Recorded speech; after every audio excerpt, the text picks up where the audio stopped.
Mycoplasma bovis, a case for eradication. As you'll be aware, M. bovis has been discovered in New Zealand. As far as we're aware, it's the first time that New Zealand has experienced this disease. Most other countries in the world live with the disease and manage it, but in New Zealand, we've started down the path of eradication. What's the case for eradication in New Zealand? Essentially, there are 4 key points. Number 1 is animal welfare. New Zealand cattle have relatively few diseases.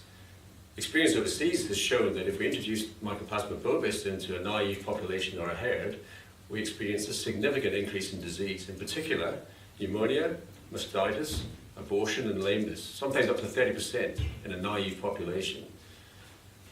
New Zealand cattle would suffer through this disease and end up having to be put down. Number 2 is antibiotic use. Antimicrobial resistance has been identified as one of the single biggest threats to the global population in the future.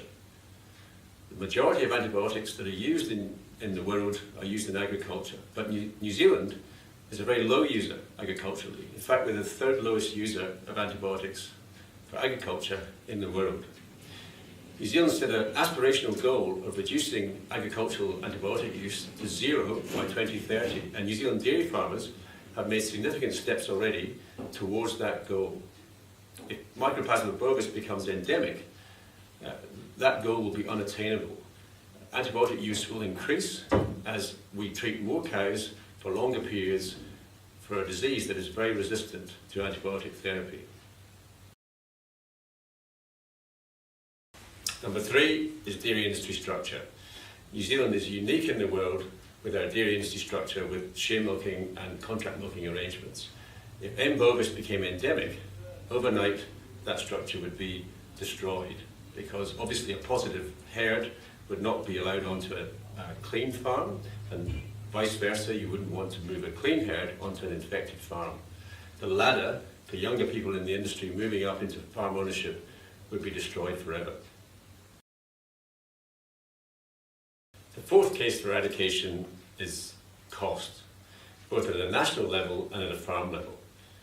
At a national level, the cost of living with the disease in terms of sick animals, disease treatments, lost productivity, culled animals is probably 5 or 6 times the cost of eradicating.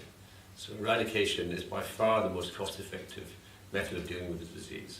At a farm level, the cost of the disease would be significant in terms of those direct costs around treatment, animal losses, replacements, lost productivity. The costs are on 2 levels, and they're significant.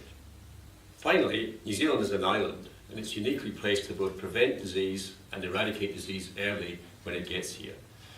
When TB arrived, it's taken us 30 to 40 years to get on top of TB, but we're looking to eradicate TB within the next 10 years. We think M. bovis has only been here for less than 12 months. We're in the best position to eradicate it now, early, and protect what is the single biggest currency earner for New Zealand, and that's New Zealand agriculture.